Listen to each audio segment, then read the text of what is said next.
Hi guys, welcome back to It's Cooking Good, and today we're going to be making salmon fish cakes. I've called this week Tinned Fish Week because there's another recipe coming out later on this week which is a tuna recipe which I think you'll also enjoy.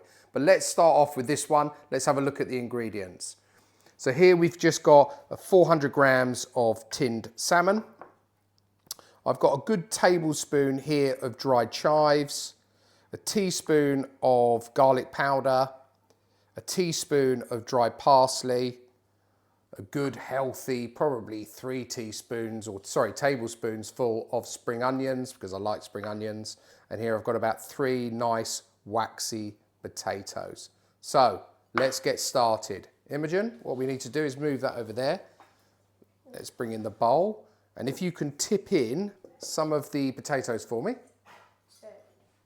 Yeah, get them in there. I'm going to get some gloves on, not all of it. We'll check it. We can always add more.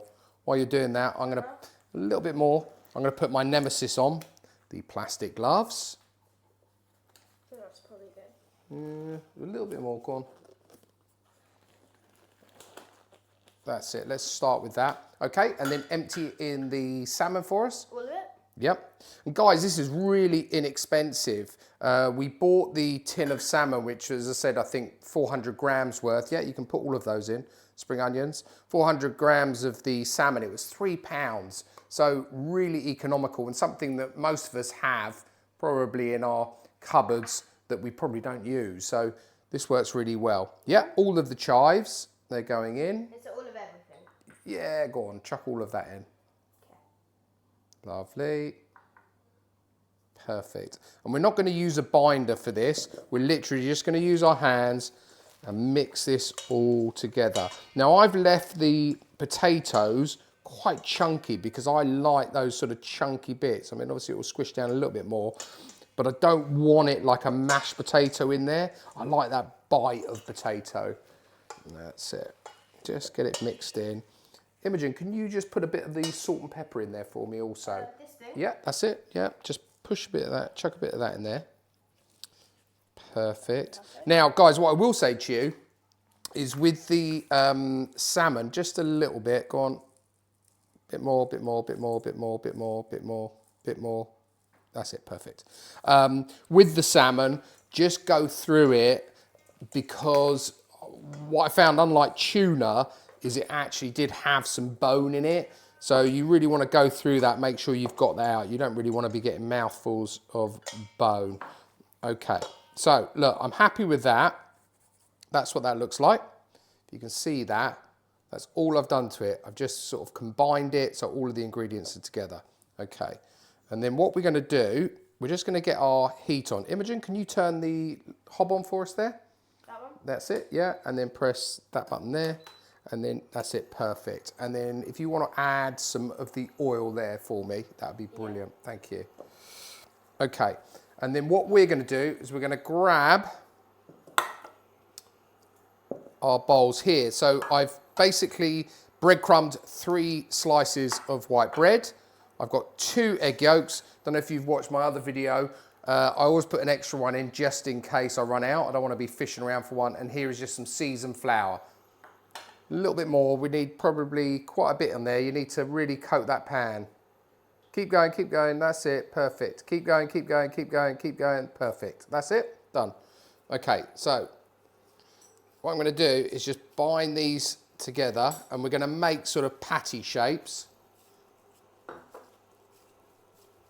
Like so. Just flatten them out. They don't need to be precise, but let's start with our flour. Like so, and our egg. Just give them a good roll around. You want to make sure they're well coated, like so, and then into our breadcrumbs. Okay. And there's one ready to go. Go again. Is the breadcrumbs the batter?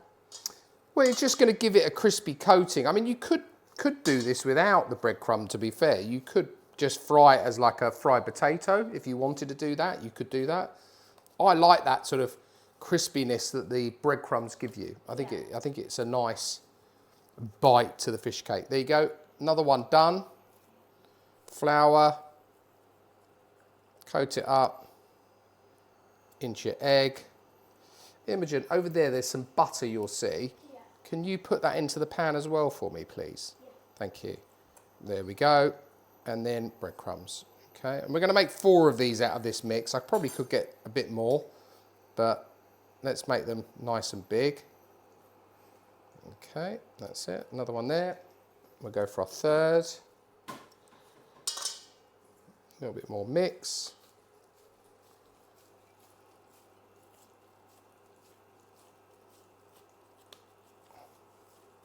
That's it. Into the flour. Into the egg. Is this your 3rd one? Yep. We've got one more to go. And what we'll do, we're just going to place those ones into the pan. Mix our butter around a little bit like so. That's fine. Put the other one in. Just create a bit more space here. Like so. Coat this one up. Like so. And then go in with our final one. What I'll do this last one. I'm going to bring you over to the pan so you can see that. We'll go from there. Okay, so these have been cooking for about 3 minutes now. I'm just going to flip them. We can always flip them back over. I just want to have a look, see how we're doing. Perfect. Okay, we've got some nice colour there. You can always top this up with a bit more oil if needed. I'm actually cooking them quite slowly because you want it to cook all the way through. Although everything in there is cooked, you just want it to be nice and warm.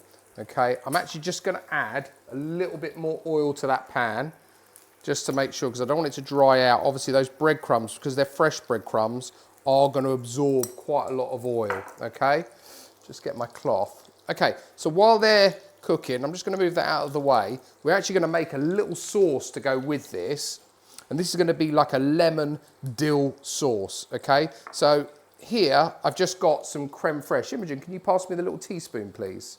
Yeah. Perfect. Okay, so we've got some creme fraiche, and just put that in there. Oh, get it all out like so. Okay, the zester.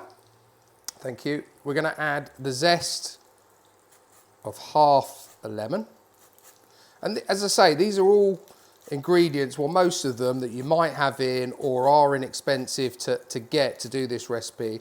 And I promise you, it really is a delight to eat. Okay, perfect. How much of that lemon have you added? Just used half of the zest there. Give you that. I'll take that knife, show you a little trick here. I only want the juice lemon, but what I don't want is some pips out of it. So what I'm going to do is I'm just going to cut an incision like so, and I'm going to squeeze it like that without separating it.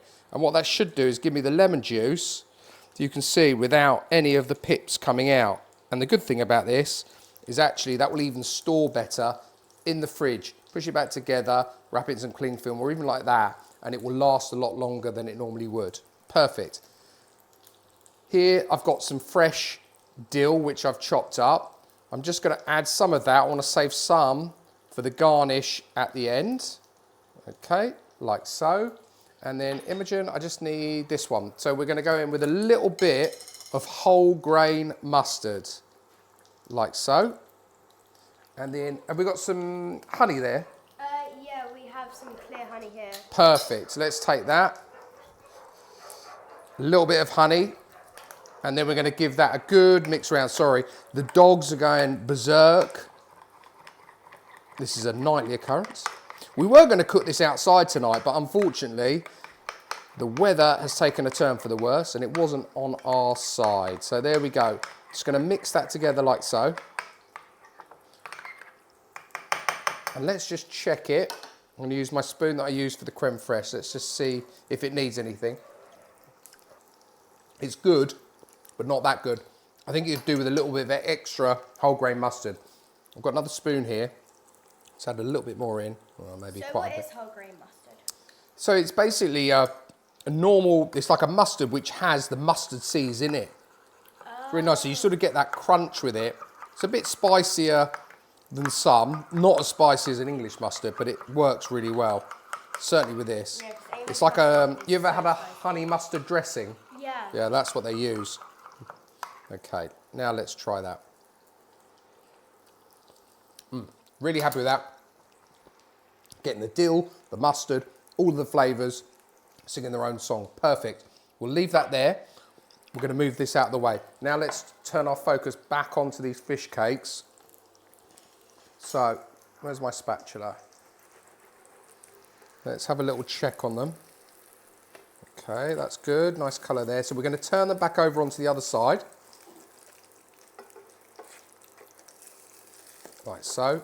And these are going to take probably about another 3 minutes, and then they are going to be ready to eat.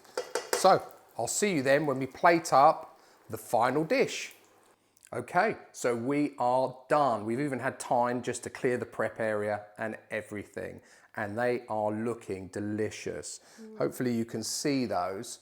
Look how nice, let me get my knife actually, nice and crispy they've come out as well. I cannot wait to try. Can you, Imogen?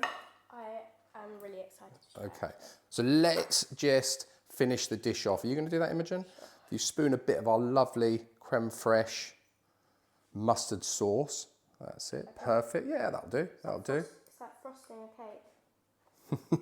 It does look a bit like frosting a cake. With sprinkles. That's it, nice, very good. And then we saved some of our dill, so we're just going to put that on the top also. So that's it, so just sprinkle a little bit over there, make it look a little bit chefy. And they look... They do with the salt and pepper. Yeah, it is, very similar. There you go. Yeah, looks perfect. So, do you want to try it first? All right. So these did actually take about 10 minutes. You could actually do these in the air fryer and they come out really well also. But I'm pleased with the result on these. Might be hot.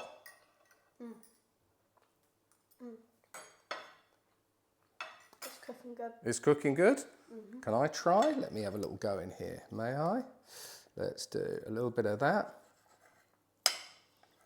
The texture looks really nice. I'm glad I kept the potatoes. By the way, guys, sorry, I did forget to say earlier, the potatoes were parboiled. They didn't go in raw.